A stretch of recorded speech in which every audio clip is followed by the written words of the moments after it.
శుభోదయం మిత్రులారా, వార్తా కథనంపై విశ్లేషణ కార్యక్రమం టీజీటీవీ మార్నింగ్ న్యూస్ కు స్వాగతం. నేను మీ జర్నలిస్ట్ సత్య. ముందుగా రాజకీయ పరిణామాలను కనుక పరిశీలించినట్లయితే అసలే దివాలా తీసినటువంటి హిమాచల్ ప్రదేశ్ ప్రభుత్వానికి ఇక్కడ తెలంగాణ ప్రభుత్వం మరి ఇక్కడ ఊరటనివ్వడానిక లేదంటే మరి కమిషన్ల కోసం కమిషన్లు దండుకోవడానిక మరి పెద్ద పెద్ద కంపెనీలే తిరస్కరించినటువంటి హైడెల్ విద్యుత్ ప్రాజెక్టుకు మరి ఇక్కడ తెలంగాణ ప్రభుత్వం హిమాచల్ ప్రభుత్వంతో ఒప్పందాలు చేసుకోవడం మరి ఇక్కడ తీవ్ర దుమారం రేపుతా ఉన్నది. మరి అది సాధ్యం కాదని కనీసం మరి ఇక్కడ సైకిల్ కూడా వెళ్ళలేని బాటలో అక్కడికి వెళ్ళి మరి ఈ ప్రాజెక్టును పూర్తి చేయడం మాతోటి కాదని ఎన్టీపీసీ లాంటి జాతీయ మరి ఇక్కడ ప్రభుత్వ రంగ సంస్థలే చేతులెత్తేసిన ప్రాజెక్టును మరి రేవంత్ రెడ్డి ప్రభుత్వం చేతపట్టడాన్ని పెద్ద ఎత్తున మరి ఇక్కడ దాని మీద విమర్శలు వ్యక్తం అవుతున్నాయి, ఆరోపణలు వ్యక్తం అవుతున్నాయి. కమిషన్ల కోసమే మరి ఇక్కడ 6,300 కోట్ల రూపాయలు చెల్లించి ఆ ప్రాజెక్టును మరి ఇక్కడ పట్టాలెక్కించడానికి ప్రయత్నం చేస్తా ఉన్నారని చెప్పి మరి ఇక్కడ ప్రతిపక్షాలు ఆరోపిస్తున్నాయి. మరొక వైపు మరి ఇక్కడ ఎక్కడ అప్పు పుట్టట్లేదు, మనకు వచ్చే ఆదాయం అక్కడికక్కడికే సరిపోతుంది అంటాడు. మరి ఇక్కడ ఉద్యోగులకు డిఏ, పిఆర్సి, పెండింగ్ డిఏలు మరి ఇక్కడ వాళ్ళకి రావాల్సిన రిటైర్మెంట్ బెనిఫిట్స్ ఇవ్వడానికి ఏమో ప్రభుత్వం దగ్గర డబ్బులు లేవు. కానీ మరి ఇక్కడ నిరర్థక ప్రాజెక్టును కేవలం ఒక రాష్ట్ర ప్రభుత్వానికి ప్రయోజనం చేకూర్చడం కోసం స్వప్రయోజనంలో మరి ఇక్కడ కమిషన్లు దండుకోవడం కోసం 6,300 కోట్లు ఎక్కడి నుంచి తెచ్చిపెడతామని కూడా నిన్న రోజు హరీష్ రావు మరి ఇక్కడ నిలదీసిన పరిస్థితిని మనం ఇక్కడ ప్రధానంగా గమనించవచ్చు. ఇక ఏదైతే లండన్ లో మరి ఇక్కడ లండన్ దానికి సంబంధించి పారిశ్రామిక విధానం మీద మరి ఇక్కడ ప్రసంగిస్తున్నటువంటి కేటీఆర్ ఇండియాకు పెట్టుబడులతోటి రండి, అదేవిధంగా ఇండియాలో మరి ఇక్కడ తెలంగాణలో పెట్టుబడులు పెట్టడానికి మరి ఇక్కడ మంచి సమున్నత అవకాశాలు ఉన్నాయని చెప్పి నిన్న ఆయన ప్రసంగించడం జరిగింది. అదే స్థానంలో రేవంత్ రెడ్డి కనుక ఉన్నట్టయితే తెలంగాణ దివాలా తీసిందని ఆయన కనుక ప్రతిపక్షంలో ఉంటే తెలంగాణకు రాకుండా చెప్పేవాడు. మరి అలా చూసుకున్నట్టయితే మరి ఇక్కడ ప్రతిపక్షంలో ఉన్నప్పటికీ కూడా ఏదైతే తెలంగాణ రాష్ట్రం పట్ల ఆయనకున్న ఏదైతే ప్రేమ వాత్సల్యం ఉన్నదో మరి ఇక్కడ తెలంగాణ అభివృద్ధి కోసం ప్రతిపక్షంగా కూడా ఏ విధంగా ఆరాట పడుతున్నది బీఆర్ఎస్ అనేది ఆయన మాటలను బట్టి తేడతెల్లమవుతున్న పరిస్థితిని మనం ఇక్కడ ప్రధానంగా గమనించవచ్చు. వార్తా కథనాలను కనుక పరిశీలించినట్లయితే ముందుగా నమస్తే తెలంగాణలో ఆర్థిక అధోగతి, దేశాభివృద్ధికి గీటరాయిగా పరిగణించే జీడీపీ వృద్ధి డమాల్, 4 ఏళ్ల కనిష్టానికి పతనమైన స్థూల జాతీయోత్పత్తి వృద్ధి 2024-25 ఆర్థిక సంవత్సరానికి జీడీపీ వృద్ధి రేటు 6.5%. కరోనా సంక్షోభం తర్వాత ఈ స్థాయిలో దిగజారడం తొలిసారి. పండుకున్న తయారీ రంగం నిరసించిపోయిన మైనింగ్, నిర్మాణం, రియల్ ఎస్టేట్, డమాల్, సేవ రంగంలో ఆవరించిన నిస్తేజం, ఆర్థిక వ్యవస్థ కీలకమైన అన్ని రంగాల పరిస్థితి నిరాశాజనకమే. కేంద్ర అధికారిక ఎన్ఎస్ఓ గణాంకాల్లో వెల్లడైన నిజాలని చెప్పి మరి ఇక్కడ భారత ప్రభుత్వం ఇక్కడ మేము ఏదైతే జపాన్ ను దాటేసినామని చెప్పి ఏదైతే చెప్పుకుంటా ఉన్నదో ఇవాళ చూసుకున్నట్టయితే 5వ స్థానం నుంచి 4వ స్థానానికి ఎగబాకినామని చెప్పి చెప్పుకుంటున్న వేళ ఇక్కడ కనిష్టానికి చేరిందట మన జీడిపి వృద్ధి రేటు 2024-25లో 6.5%. మరి నిరుడుతోటి పోలిస్తే 2.7% క్షీణత అయింది. తయారీ రంగంలో కూడా 7.8% క్షీణత. రియల్ ఎస్టేట్, ఫైనాన్స్ రంగాల్లో 3.1% క్షీణత. అంటే మనం చెప్పుకుంటున్నది ఒక రకంగా ఉంటే జరుగుతున్నది ఒక రకంగా ఉన్నది అని చెప్పి జీడిపి వృద్ధి రేటు మరి కరోనా కష్టకాలంలో మరి జీడిపి తగ్గింది అంతటా కూడా, అంటే ప్రపంచవ్యాప్తంగా జీడిపి వృద్ధి రేటు తగ్గింది. మరి ఆ తర్వాత మరి ఇక్కడ వృద్ధి రేట్లో పెరుగుకుంటా పోతా ఉంటే మళ్ళీ ఈసారి 3 సంవత్సరాల తర్వాత మళ్ళీ వృద్ధి రేటు కనిష్ట స్థాయికి చేరింది అని చెప్పి ఇక్కడ మరి మనం చెప్పే మాటలన్నీ డొల్లారా లేదంటే మరి మేక్ ఇన్ ఇండియా ఏమైపోతా ఉన్నదని చెప్పి ఇక్కడ మరి ఇక్కడ మేధావులందరూ కూడా ఆవేదన వ్యక్తం చేస్తా ఉన్నారు. మేక్ ఇన్ ఇండియాను జోక్ ఇన్ ఇండియా మార్చిన వైనమేంటో తేడతెల్లమైందని చెప్పి కూడా విమర్శలు చేస్తున్న పరిస్థితిని మనం ఇక్కడ ప్రధానంగా గమనించాలి. ఇక మా తెలంగాణ అద్భుతం, రండి పెట్టుబడులు పెట్టండి, అభివృద్ధికి రోల్ మోడల్ మా రాష్ట్రం, పరిశ్రమలకు దమ్ముగా టీఎస్ ఐపాస్, సంపద సృష్టి, సమాన పంపిణీలో ఫస్ట్, తలసరి ఆదాయంలో దేశంలోనే టాప్, కాళేశ్వరం చైనా 3 గోర్జెస్ తో సమానం, భగీరథతో దేశంలో తొలిసారిగా కోటీళ్లకు సురక్షిత తాగునీరు, గ్లోబల్ టెక్ హబ్ గా హైదరాబాద్. ఇది బీఆర్ఎస్ సాధించిన విజయం. దేశ విదేశాలకు తెలంగాణ ఆదర్శం. లండన్ పిలిచి ఇండియా వీక్ 2025 సదస్సులో కేటీఆర్ కీలక ఉపన్యాసం. బీఆర్ఎస్ హయాంలో తెలంగాణ ప్రగతిని ఆవిష్కరించిన కేటీఆర్ అని చెప్పి మరి ఇక్కడ మా తెలంగాణ అనేది ఒక అద్భుతం. మరి ఇక్కడ రండి పెట్టుబడులు పెట్టండి, ఇక్కడ పెట్టుబడులకు అన్ని రకాల అనువైన స్థలం, మీకు 24 గంటల కరెంటుతో పాటు అన్ని రకాల ఆధునిక సౌకర్యాలు అందుబాటులో ఉన్నాయి. మీ ఏదైతే మీకు సంబంధించిన మరి ఏదైతే మీరు దాన్ని విస్తరించుకోవడానికి కానీ అన్ని రకాలుగా మీ పరిశ్రమలను వృద్ధి చేసుకోవడానికి, మార్కెటింగ్ చేసుకోవడానికి అనువైన ప్రదేశం మరి ఇక్కడ తెలంగాణ అని చెప్పి మరి ఇక్కడ ఖచ్చితంగా తెలంగాణకు పెట్టుబడులతో రండి, పెట్టుబడులతో వచ్చిన వాళ్లకు మరి ఇక్కడ మంచి పరిశ్రమల వృద్ధికి మంచి అవకాశాలు ఉంటాయని చెప్పి మనం చెప్పిన పరిస్థితి. కేసీఆర్ పాలనలో తీసుకున్న విప్లవాత్మక నిర్ణయాలు, అమలు చేసిన వినూత్న విధానాలతో is of doing business Telangana దేశంలోనే నెంబర్ 1 గా ఎదిగింది. అపారమైన అవకాశాలను అందించే తెలంగాణ తమ కళలను నిజం చేసుకోవాలనుకునే ప్రతి ఒక్కరికి లైట్ హౌస్ లాంటిది ఇండియాలో పెట్టుబడులు పెట్టండి, అందులో ప్రగతిశీల రాష్ట్రమైన తెలంగాణను ఫస్ట్ చాయిస్ గా ఎంచుకోండి అని చెప్పి తెలంగాణ తరఫున తెలంగాణకు శ్రీరామ రక్ష బీఆర్ఎస్ అనేది ఇందుకే మరి ఇక్కడ ప్రతిపక్షంలో ఉన్న అధికార పక్షంలో ఉన్న మరి ఇక్కడ విదేశాలకు వెళ్ళినప్పుడు ప్రభుత్వాలను విమర్శించడం మరి కాంగ్రెస్ కు అలవాటుగా మారింది. రాహుల్ గాంధీ కూడా భారతదేశాన్ని విమర్శలు చేస్తాడు. ఆఖరికి ఉన్నట్టు రోజున మరి ఇక్కడ ఏదైతే విమానాలు రాఫేల్ విమానాలు కూలినాయి దాని లెక్కలు చెప్పాలంటాడు. మన పాకిస్తాన్ కూల్చేసింది అంటాడు నిన్నటి రోజున రేవంత్ రెడ్డి. మరి వాళ్ళ మాటలు ఏ విధంగా ఉన్నాయంటే వాళ్ళ పార్టీ డెవలప్మెంట్ కావడం కోసం ఇండియాను అదేవిధంగా తెలంగాణ రాష్ట్రాన్ని ఆఖరికి దివాలా తీసిందని మరి ఇక్కడ రక్షణ లేదని నానా రకాలుగా మరి ఇక్కడ అది పరువు ప్రతిష్టలు దేశం పరువైనా రాష్ట్రం పరువైనా తీయడానికి కూడా వెనుకాడది కాంగ్రెస్. అదే బీఆర్ఎస్ చూసుకున్నట్టయితే మరి దివాలా తీసింది అని ఒకవైపు రేవంత్ రెడ్డి చెప్పుకుంటా ఉంటే మరి ఇక్కడ మా తెలంగాణ మహాద్భుతం మరి రండి పెట్టుబడులు పెట్టండి అని చెప్పి ఇక్కడ ఆయన పిలుపునిస్తున్న పరిస్థితి. ఇక్కడ ఏదైతే వినూత్న విధాలతోటి ఈజ్ ఆఫ్ డూయింగ్ బిజినెస్ లో తెలంగాణ దేశంలోనే నెంబర్ 1 గా ఎదిగింది, మీరు ఇక్కడికి రండి పెట్టుబడులు పెట్టండి అని చెప్పి మరి ఇక్కడ ప్రతిపక్షంగా కూడా ఆయన కీలక ఉపన్యాసం చేసిన పరిస్థితి మనం ఇక్కడ ప్రధానంగా గమనించవచ్చు. ఇక తెలంగాణ మెడపై బనకచెర్ల కత్తి, తెలంగాణను ఎండబెట్టి గోదావరిని కొల్లగొట్టి మరి ఇక్కడ గోదావరి ప్రాణహిత నీటిని దోచుకపోవడానికి బనకచెర్ల ప్రాజెక్టుకు శ్రీకారం చుట్టింది ఆంధ్రప్రదేశ్ ప్రభుత్వం. దాంతో కావేరీ నదికి అనుసంధానం చేసి ఆ నీటిని తమిళనాడుకు పట్టుకుపోవడానికి కేంద్ర ప్రభుత్వం ఇప్పుడు కుట్రలు పన్నుతా ఉన్నది. మరోవైపు చేతగాని అసమర్థ దద్దమ్మ ప్రభుత్వం ఇవాళ కాళేశ్వరం ప్రాజెక్ట్ లో ఉన్న మేడిగడ్డలో మరి ఇక్కడ 7వ బ్లాక్ ను పునరుద్ధరించలేక నీటినన్నింటినీ కిందికి వదిలేస్తా ఉంటే వాళ్ళు 3వ పంట కోసం మరి నీళ్లను ఒడిసి పట్టుకుంటా ఉన్నారు. పోలవరమే నిండుదా నిండదా అని అనుకున్న వాళ్ళకు పోలవరంతో పాటు ఇంకా మిగిలిన నీటిని బనకచెర్లకు తరలించి రాష్ట్ర వ్యాప్తంగా మరి రాష్ట్రం నలుమూలలా గోదావరి నీటి తెచ్చుకునే ప్రయత్నం వాళ్ళు చేస్తా ఉన్నారు. ఉన్న మరి ఇక్కడ ఈ ప్రాజెక్టును వాడుకోలేని అసమర్థ దద్దమ్మ ప్రభుత్వం ఇవాళ మరి గోదావరి నీటిని ప్రాణహిత నీటిని వృధాగా మరి కిందికి వదిలేస్తున్న పరిస్థితి మనం ఇక్కడ చూడాలి. అనుకున్నదే జరుగుతున్నది. తెలంగాణ వైపునకు జలకర్గం దూసుకొస్తున్నది. కృష్ణా జలాల్లో దశాబ్దాల అన్యాయం సరికాక ముందే గోదావరిలోనూ ఆశలు గల్లంతవుతున్నాయి. ఎద్దేడిసిన నిమిషం రైతేడిసిన రాజ్యం బాగుపడదన్నట్లు 2 ఏళ్లుగా అరకొర సాగునీరుతో అరిగోసపడుతున్న తెలంగాణ రైతాంగం మెడపై కత్తి వేలాడుతున్నది. కావేరీ నది రూపంలో కేంద్రంలోని మోదీ ప్రభుత్వం బనకచెర్ల రూపంలో చంద్రబాబు ప్రాణహిత జలాలకు వేసిన కాలంలో తెలంగాణ విలవిల్లాడబోతా ఉన్నది. 10 ఏళ్ల పాటు కనీసం తెలంగాణపై విషం చిమ్మే యోచన చేసేందుకు కూడా జంకిన వాళ్ళు ఇప్పుడు హైదరాబాద్ వేదికగానే గోదావరి జలాలను తనుకుపోయే ప్రాజెక్టులకు జీవం పోసేందుకు సిద్ధమవుతున్నారట. వచ్చే నెల 24న గోదావరి కావేరీ అనుసంధానంపై కేంద్రం భేటీ, హైదరాబాద్ వేదిక ఇదే చివరి సమావేశం అన్న అధికార వర్గాలు. ఇంటెక్ పాయింట్ వెల్లడించకుండా ఒప్పందానికి మనపై ఒత్తిడి. అంచెలంచెలుగా కుట్రలు చేస్తున్న మోదీ బాబు ద్వయం. ముందుగా 80,000 కోట్ల బనకచెర్లను తెరపైకి తెచ్చిన బాబు 2 రోజుల క్రితమే 6 రాష్ట్రాలకు లేఖ పంపిన NWDA అనుభవంలోకి వస్తున్న నమస్తే తెలంగాణ హెచ్చరిక కథనాలు అని చెప్పి మరి ఇక్కడ చూసుకున్నట్టయితే తెలంగాణ నిండబెట్టి గోదావరిని కొల్లగొట్టి అని చెప్పి వరుస కథనాలు ప్రచురిస్తా ఉన్నది నమస్తే తెలంగాణ. మరి ఇక్కడ తెలంగాణలో ఏదైతే మరి స్వతంత్రం వచ్చిన తర్వాత ఒక్క ప్రాజెక్టును కూడా గోదావరి మీద తెలంగాణలో కట్టలేదు. మరి ఆంధ్రాకి గోదావరి నీటినంతా కూడా తరలించకపోయినరు. దాంతో నిధులు నీళ్లు నియామకాల కోసం ఆత్మగౌరవ పోరాటం చేసి సాధించుకున్న తెలంగాణలో 3 ఏళ్లలోనే ప్రపంచంలోనే అతి పొడవైన ఎత్తిపోతల పథకాన్ని కాళేశ్వరం ప్రాజెక్టును కట్టి ఇవాళ కాళేశ్వరం జలాలను మరి ఇక్కడ రాష్ట్ర వ్యాప్తంగా అంతటికి ఏదైతే ఫ్లోరైడ్ మరి ప్రాంతమైనటువంటి నల్గొండ కూడా గోదావరి జిల్లాలను అందించిన ఘన చరిత్ర కేసీఆర్ అయితే ఇవాళ రేవంత్ రెడ్డి ప్రభుత్వం రావడంతో ఒక పిల్లర్ గుంగితే దాన్ని మరమ్మతు చేపట్టకుండా మరి ఇక్కడ పూర్తిగా దాని పక్కనే ఉన్న 2 ప్రాజెక్టుల గేట్లు కూడా ఎత్తేసి గోదావరి నీటినంతా వృధాగా బయటకు వదిలేసి ప్రాణహిత నీటిలోని ఒక్క చుక్క కూడా వాడుకోకుండా అవన్నీ కూడా ఆంధ్రాకు మరి వదిలేస్తా ఉంటే ఆంధ్ర బనకచెర్ల రూపంలో మరోసారి మన మీద కుట్రలు వన్నబోతా ఉన్నది. బనకచెర్ల కావేరీ అనుసంధానం చేసి తమిళనాడుకు నీళ్లు గుంజుకపోతా ఉంటే ఇలా చేష్టలుడికి చూస్తా ఉన్నది రేవంత్ రెడ్డి ప్రభుత్వం. మరి ఇక్కడ కాంగ్రెస్ ప్రభుత్వం ఉంటే మనము అధోగతి పాలవక తప్పది అని చెప్పి మరోసారి తేటతెల్లమైన అంశాన్ని మనం ఇక్కడ చూడవచ్చు. ఇది కొత్తగా చేయాల్సిందేం లేదు.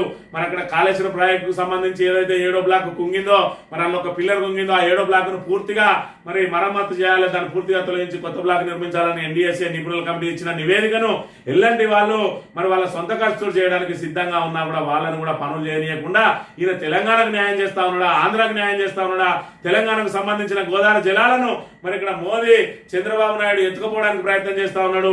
చంద్రబాబు బంకచెర్లను నీళ్లు నింపుకోవాలని చూస్తా ఉంటే మోదీ బంకచెర్లకు కావేరి నదిని అనుసంధానం చేసి మరి ఇక్కడ తమిళనాడుకి నీళ్లు పట్టుకుపోయి తమిళనాడులో బీజేపీని బాగా వేయడానికి మన తెలంగాణ నీటిని వాడుకుంటా ఉన్నాడు. మరి ఇలా చూసుకున్నట్టయితే ఇలా తెలంగాణలో ఉన్న ప్రభుత్వం ఏం చేస్తా ఉన్నదంటే మరి ఇక్కడ రేవంత్ రెడ్డి మెడ మీద ఈడీ కత్తులు వేలాడుతా ఉన్నాయి కాబట్టి వాళ్ళు ఏం చెప్తే దానికి డూడు బస్ వనలా మాట్లాడుతా ఉన్నారు. మంత్రులు అయితే ఎవరిని చేపెట్ట నిండుతుందా అని చూసుకుంటున్నారు తప్ప మరి ఇక్కడ తెలంగాణ ప్రాంత ప్రయోజనాల కోసం ఏ ఒక్క మంత్రి కూడా ఆలోచిస్తున్న పరిస్థితులు లేవనే విషయాన్ని మనం ఇక్కడ ప్రధానంగా గమనించాలి. ఇక ఇందిరమ్మ ఇండ్లు మరి పెద్ద ఎత్తున ప్రచారం చేసిండ్రు. ఇందిరమ్మ ఇండ్లు పేదోళ్ళ ఇంటి కళ, మేము ఇందిరమ్మ ఇండ్ల ద్వారా పేదలందరికీ కూడా మరి ఖచ్చితంగా గూడు కల్పిస్తామన్నారు. మరి ఇలాంటి నిరుపేదలకు ఇందిరమ్మ ఇల్లు ఇవ్వకుండా ఇవాళ కాంగ్రెస్ వాళ్ళు అమ్ముకుంటా ఉన్నారు. ఇందిరమ్మ ఇళ్లను 10,000 ఇచ్చిన వాళ్ళకు, 20,000 ఇచ్చిన వాళ్ళకు, 50,000 ఇచ్చిన వాళ్ళకు, ఎవరి స్తోమతను బట్టి వాళ్లకు ఇందిరమ్మ ఇళ్లను అమ్ముతున్న పరిస్థితి. మరి ఇక్కడ పేరు మాయం, పోయిన ప్రాణం.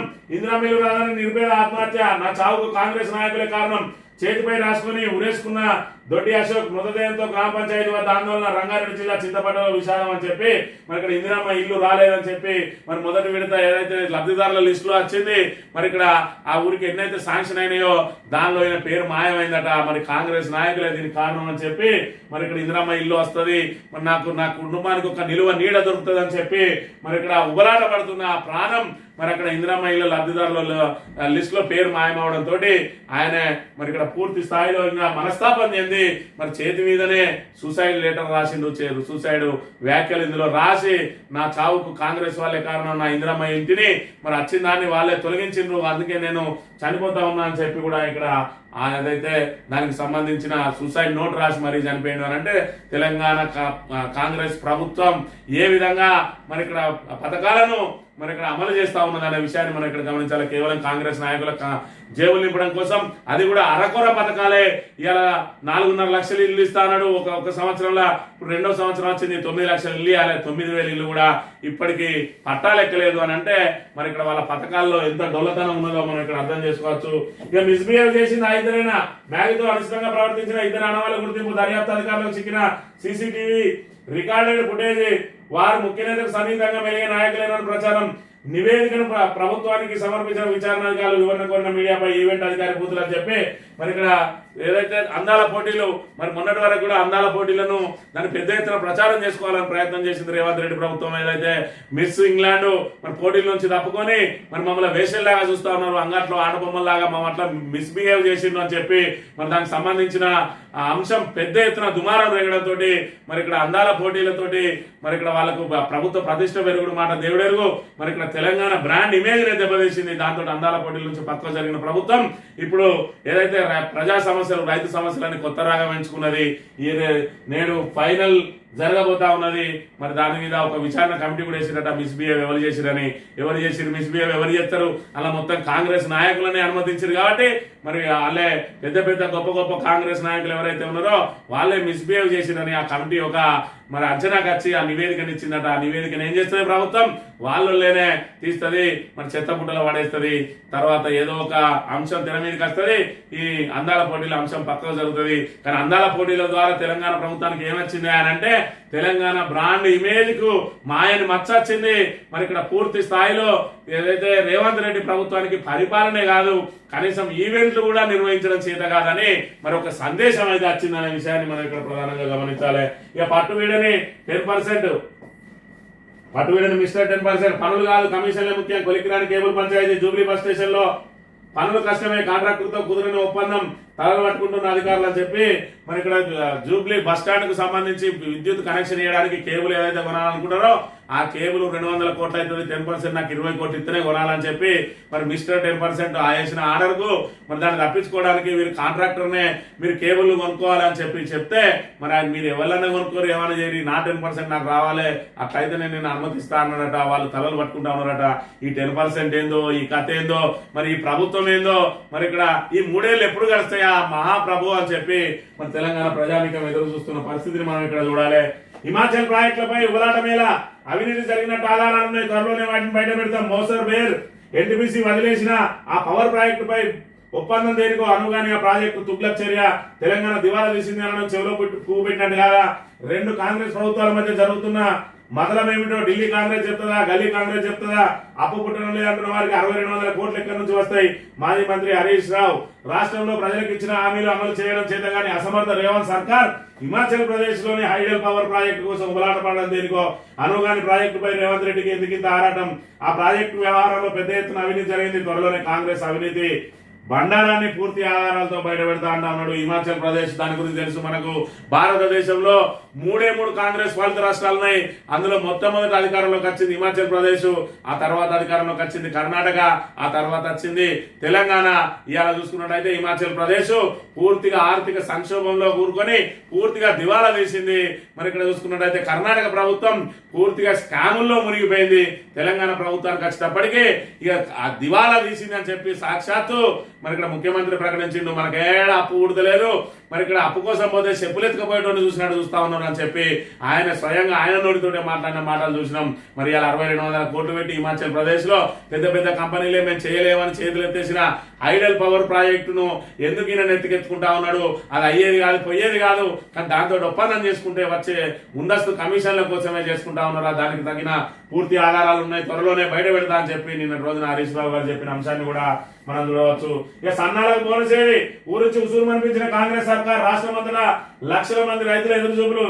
ఇస్తారా ఇవ్వరా స్పష్టత ఇవ్వని అధికారులు ఇదే ఆధారంగా చేతులెత్తేస్తున్న విత్తన కంపెనీలు రెండింగ్ సెంటర్ రేవల్లా మారుతున్న అన్నదాతల పరిస్థితి అని చెప్పి మరి ఇక్కడ వడ్ల బోనస్ డబ్బులు ఎప్పుడు ఇస్తారంటూ మహబూబ్ నగర్ జిల్లా తొర్రూరు మండలం అమ్మాపూర్ కొనుగోలు కేంద్రం వద్ద అదనపు కలెక్టర్ వీరబ్రహ్మచారిని నిలదీస్తున్న మహిళా రైతు సోమలక్ష్మి. మరి ఆమె ఆ సోమలక్ష్మి గారు నిలదీస్తే మరి అక్కడ ఆ సమాధానం చెప్పకుండా దాటేసుకుంటూ వెళ్ళిపోయినట్టు అదనపు కలెక్టర్.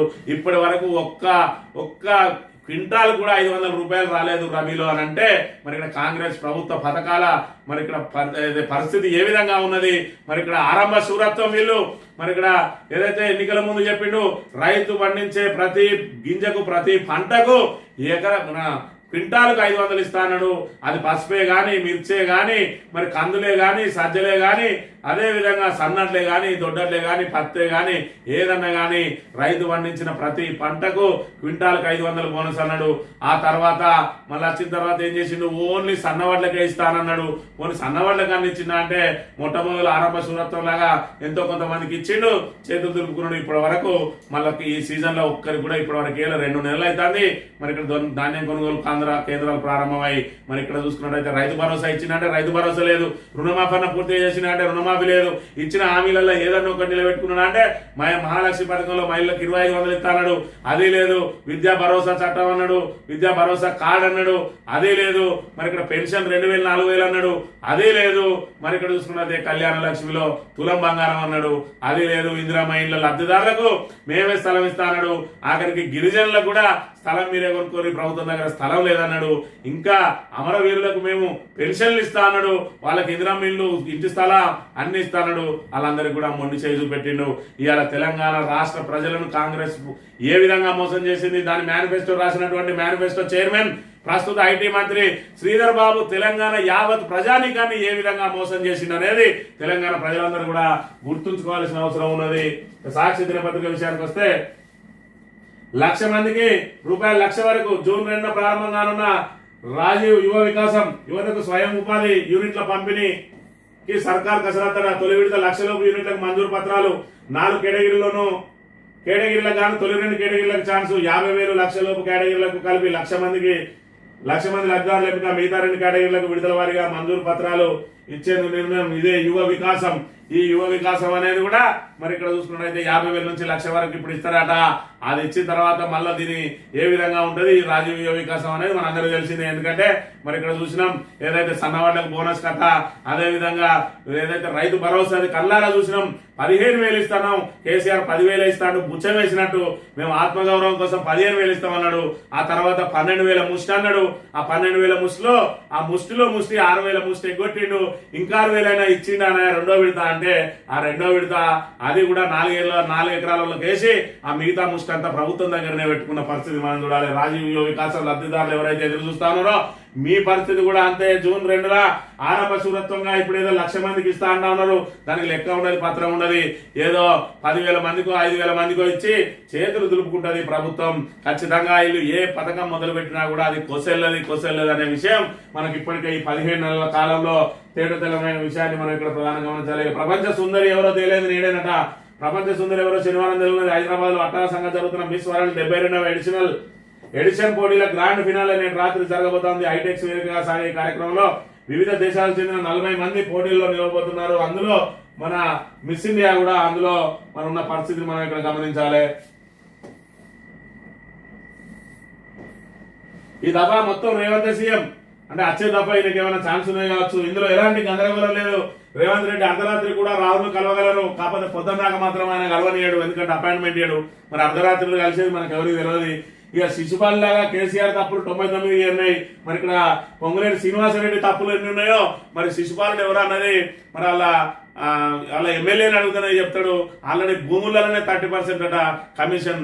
ఎవరు చూడు కమిషన్. ఆర్థిక శాఖ ఉంటే అది డైరెక్ట్ డబ్బులతోటి కమిషన్, ఈ భూముల శాఖ ఉంటే భూములతోటి కమిషన్, ఇక పరిశ్రమలు ఇంకేదో ఉంటే వాళ్ళు దేనిలో కమిషన్ తీసుకుంటారు. కానీ మొత్తానికి అయితే కమిషన్ల ప్రభుత్వం అని చెప్పి ఆల్రెడీ ప్రతిపక్షాలు ఆధారాలతో సహా నిరూపించిన కాంట్రాక్టర్లు అయితే ఏకంగా సచివాలయంలోనే ధర్నా చేసిరు. ఈ కమిషన్లకు మేము తట్టుకోలేమని చెప్పి మరి ఇక్కడ ఈయన చెప్తున్న పరిస్థితి. మొత్తం దఫా రేవంత్ సీఎం ఈ దఫా తర్వాత ఇక నేను ప్రయత్నం చేసుకుంటా అంటా ఉన్నాడు. శిశుపాల్ లాగా కేసీఆర్ 99 తప్పులు చేసిందట. ఈయనే దాన్ని మొత్తం సవరించుకుంటా వస్తాడట.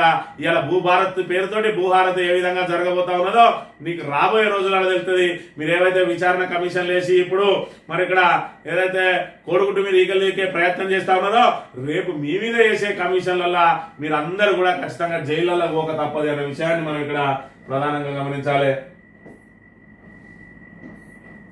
ఆంధ్రజ్యోతి విషయానికి వస్తే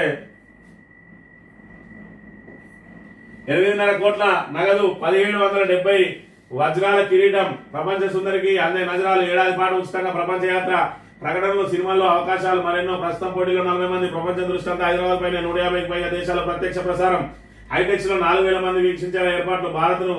భారత్ గెలిస్తే అత్యధిక టైటిళ్ల విజేతగా రికార్డ్ అని చెప్పి మరి ఇక్కడ ఈ రోజు నేడే మిస్ వరల్డ్ ఫైనల్. మరి వాళ్ళకి ఫైనల్ గెలిచి 8.5 కోట్ల 1770 వజ్రాలు పొలిగిన కిరీటం ఇస్తారు. ఇంకా అనేక రకాల వాళ్ళకు ప్రయోజనాలు ఉంటుంది. మిస్ వరల్డ్ కు ఇటు అనేక ప్రకటనలు వస్తాయి, సినిమాలలో అవకాశాలు వస్తాయి. అదే విధంగా మరి ఏడాది పాటు ప్రపంచ యాత్ర ఫ్రీగా, అంటే ఎక్కడికి వెళ్ళినా కూడా అకామిడేషన్ కానీ రవాణా కానీ అన్ని కూడా ఆయా దేశాలు చూసుకుంటాయట. మరి ఇక్కడ ప్రపంచ మిస్ వరల్డ్ ఏదైతే ఉన్నదో ఆ మిస్ వరల్డ్ విజేతగా గెలిస్తే వాళ్ళ దశ తిరిగినట్టే అని చెప్పి మనం ఇక్కడ గమనించవచ్చు. ఇక కమలంతో పొత్తు పెట్టుకున్న పార్టీ ఏ పార్టీ బాగుపడలేదు. పొత్తు ప్రతిపాదనను గట్టిగా వ్యతిరేకిస్తా, పార్టీని కాపాడుకోవాలని కేసీఆర్ కు లేఖ రాసిన పార్టీని ఎట్లా కాపాడాలనో కేసీఆర్ కు తెలుసు. కేసీఆర్ బిడ్డ చెప్తే ఈయన స్థాయిలో లేడు. మరి ఇక్కడ ఈమె ప్రయోజనం ఏందో, ఈమె కథ ఏందో, మరి రాధకిట్టి గాని మరి సంబరం ఏందో, మరి ఇక్కడ కవితకైతే మొత్తానికి మరి ఆ ఫ్రీ పబ్లిసిటీ చేసి పెడతా ఉన్నాడు రాధాకృష్ణ. రేపు వాళ్ళందరూ మరి ఇక్కడ సెటిల్ అయిన తర్వాత మళ్ళా రాధాకృష్ణ గారు సొంగగార్చుకుంటా మరి ఇక్కడ మళ్ళీ కవిత మీద కూడా బురద జల్లే కార్యక్రమాలు తెరదీయవలసిందే. మొన్నటి వరకు కవితను తీవ్రంగా విమర్శించిన రాధాకృష్ణ ఇక్కడ దొంగేడుపులు ఏడ్చుకుంటూ ఇవాళ కవితకి ఏదో అన్యాయం జరిగిపోతా ఉన్నదని చెప్పి మరి ఇక్కడ ఏం లేని దానిలోనే మరి నిప్పురా చేసే ప్రయత్నం చేసే రాధాకృష్ణ ఇవాళ కవిత బయటకు వచ్చి ఏదైతే తన ఆవేదనను చెప్పుకుంటా ఉన్నదో, తన లేఖ ఎందుకు లీక్ అయిందని చెప్పి ఆవేదన వ్యక్తం చేస్తుందో దాన్ని అదనగా తీసుకొని మరి వరుస కథనాలు వండి వాడుస్తా ఉన్నారు. మరి ఏదైతే ఆ 10 లక్షలు ఇచ్చినా కూడా మరి ఇక్కడ పెయిడ్ ఆర్టికల్ గా ఇలాంటి వార్తలు రాయడు. వాడు ఏ వార్త రాయాలన్నా డబ్బులు తీసుకుని రాస్తాడు. కానీ ఇక్కడ బీఆర్ఎస్ ను వీక్ చేస్తానా అనుకుని కవిత కోసం మరి ఇక్కడ ప్రధాన పేజీలలో వార్తలు రాస్తా ఉన్నాడు. రేపటి రోజున ఈ వార్తలు ఎందుకు రాసినా అని పశ్చాత్తాప పడే రోజు కూడా వస్తుంది రాధాకృష్ణ అనే విషయాన్ని మనం ఇక్కడ గమనించాలి. బీజేపీలో విలీనంపై కేసీఆర్ జవాబు చెప్పాలి. కవిత వ్యాఖ్యలకు ఉన్న విలువ ఏమిటి? వాళ్ళ ఆస్తులు, అధికారం, పదవుల కొట్లాట, daddy daughter, sister brother family drama. అందులో మేము పాత్రదారులకు కామం అనుకుంటేనే ఆల్రెడీ నువ్వు అటు పోతే రఘునందన్ రావు మరి ఇక్కడ వీళ్ళందరూ కూడా పాత్రదారులు అయితేనే ఉన్నారు. మరి ఇక్కడ బీజేపీలో విలీనంపై కేసీఆర్ జవాబు చెప్పాలంటే ఇది నీ పాత్రదారునివి కాదా? ఈ పాత్రను నువ్వెందుకు ఇప్పుడు అడుగుతా ఉన్నావు అనే విషయాన్ని ఇక్కడ మనం గమనించాలి. మరి ఇక్కడ నువ్వు కేసీఆర్ ను ప్రశ్నిస్తాను అని అంటే కవిత ఉచ్చులో పడ్డట్టే కదా. మరి వాళ్ళది ఏదైతే డ్రామా అంటానో ఫ్యామిలీ డ్రామా, మరి ఫ్యామిలీ డ్రామాలో నువ్వెందుకు ఇన్వాల్వ్ అవుతావు అనే విషయాన్ని మనం ఇక్కడ గమనించాలంటే తెలియకుండానే వాళ్ళు అందులో ఇన్వాల్వ్ అవుతున్న పరిస్థితిని కూడా మనం గమనించాలి. ఈడీ అధికారిని అరెస్ట్ చేసిన సిబిఐ 20 లక్షల లంచం తీసుకుంటుండగా అందులోకి ఒడిశాలో ఘటన. నిందితులు ఈడీ డిప్యూటీ డైరెక్టర్ 14 రోజుల జ్యుడిషియల్ కస్టడీ విధించిన న్యాయస్థానం. ఒడిశాకు సంబంధించి మైనింగ్ మరి యజమాని దగ్గర ఆయన ఆస్తులు జప్తు చేయకుండా ఈడీ అధికారి లంచం తీసుకుంటా ఉన్నట. 5 కోట్ల లంచం అడిగిండు, అందులో 50 లక్షల లంచం తీసుకుంటా ఆ రోజు ఇస్తా అంటే 20 లక్షల లంచం పట్టుబడ్డదట. మరి ఇక్కడ ఈడీ అధికారులు సిబిఐ అరెస్ట్ చేసిందంటే ఈడీ అధికారుల పనితీరు ఏ విధంగా ఉంటా ఉన్నది అనేది మరొకవైపు ప్రభుత్వం ఈడీ అధికారులను విచ్చలవిడిగా వాడుకుంటా ఉంటే మరి ఈడీ అధికారులు కూడా తమ సంసారం బాగు చేసుకోవాలి, తాము కూడా ఆర్థికంగా బలపడాలని వాళ్ళు చేసే అవకతవకలు సొంతంగా వాళ్ళు చేస్తున్న పరిస్థితిని కూడా మనం గమనించాలి. అధిక వడ్డీ ఆశ చూపి 150 కోట్లకు కూర్చుతోపి 16 నెలల్లో సొమ్ము డబ్బులంటూ 1530 నుంచి డిపాజిట్ వసూలు తిరిగి చెల్లించిన penguin security services Jeedimetla police స్టేషన్లో బాధితుల ఫిర్యాదు అని చెప్పి భార్యాభర్తలు ఇద్దరు కలిసి మరి ఇక్కడ 150 కోట్లకు కూర్చుటోపి పెట్టిపోయిన పరిస్థితిని మనం గమనించాలి. ఇక కాళేశ్వరం ప్రయోజనాలు వివరిద్దాం, కమిషన్ ఎదురు చెప్పేందుకు కేసీఆర్ సన్నద్ధం. మరోసారి బీఆర్ఎస్ చీఫ్ తో హరీష్ రెడ్డి ఫామ్ హౌస్ లో 5 గంటల పాటు చర్చ. తెలంగాణ భవన్ లో కాళేశ్వరంపై పవర్ పాయింట్ ప్రజెంటేషన్. కాళేశ్వరం బృహత్తరమైన ప్రాజెక్టు.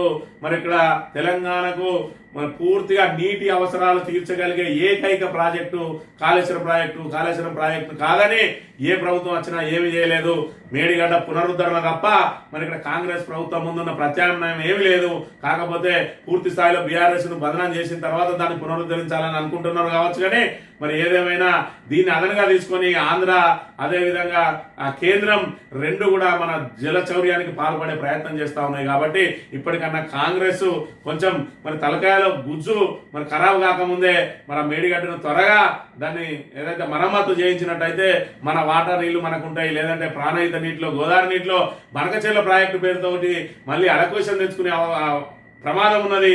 దాంతో పాటు మరి కావేరి నదికి అనుసంధానం చేసి తమిళనాడుకు నీళ్లు కనుక పట్టకపోయినట్టయితే ఇప్పుడు తమిళనాడు కూడా దానిలో వాటా చెల్లించాల్సిన దుస్థితి ఈ రోజు తెలంగాణకు ఏర్పడుతుంది. అదంతా కూడా కాంగ్రెస్ ప్రభుత్వం మరి అసమర్థత ద్వారానే అనే విషయాన్ని మనం ఇక్కడ ప్రధానంగా గమనించాలి. ఈనాడు విషయానికి వస్తే లోకల్ సరుకు బ్రాండెడ్ ముసుగట. పాపం ఏదైతే లోకల్లా వాడు సేమ్ ఫోటో వేసిండని చెప్పి మరి ఇక్కడ లోకల్ సరుకునంతా కూడా బ్రాండెడ్ సరుకు పేరుతో అమ్ముతా ఉన్నారు అంటాడు. మరి 700 1400 700కి ఇస్తా అంటా ఉన్నారు. మరి లోకల్లా వాళ్ళు తయారు చేసిన దాన్ని అమ్ముకుంటే వీరికి వచ్చే ఏడిపోయిందో అర్థం కాని విషయం అయితే మనం ఇక్కడ గమనించాలి. కాళేశ్వరం నివేదిక వచ్చాక అన్ని బయట పెడతాం, ఇంకేం బయట పెడతావు, నీ బొంద బయట పెడతావు. ఇప్పటికే ఎన్డీఎస్సీ రిపోర్ట్ బయటకు వచ్చింది, అందులో ఎక్కడ కూడా ఎవరిని తప్పుపట్టలేదు. సాంకేతిక లోపంతో మేడిగడ్డలో ఆ పిల్లర్ దొంగింది, దానికి ఇంకా మా దగ్గర పూర్తిగా పరీక్షలు చేయమంటున్నారు. 17 నెలల నుంచి కనీసం కాళేశ్వరం ఎందుకు కుంగిందని మరి దాని పరీక్షలు కూడా చేయలేని అసమర్థ ప్రభుత్వం మరి ఇక్కడ కాంగ్రెస్ ప్రభుత్వం. కొన్ని ఎన్డీఎస్ఏ అన్న చేసిందంటే అసమర్థ సంస్థ ఎన్డీఎస్ఏ ఆఖరికి ఎలాంటి లేఖ రాసి అసలు ఎందుకు కుంగిందో మీకు చెప్పలేని మరి మీ సన్నాసులు మీరు ఇంకా దాన్ని నిరర్ధక ప్రాజెక్టు అని ఏ విధంగా చెప్తారన్నారు. మరి ఎన్డీఎస్ఏ కూడా 7వ బ్లాక్ అయితే పునరుద్ధరించండి అని చెప్పింది.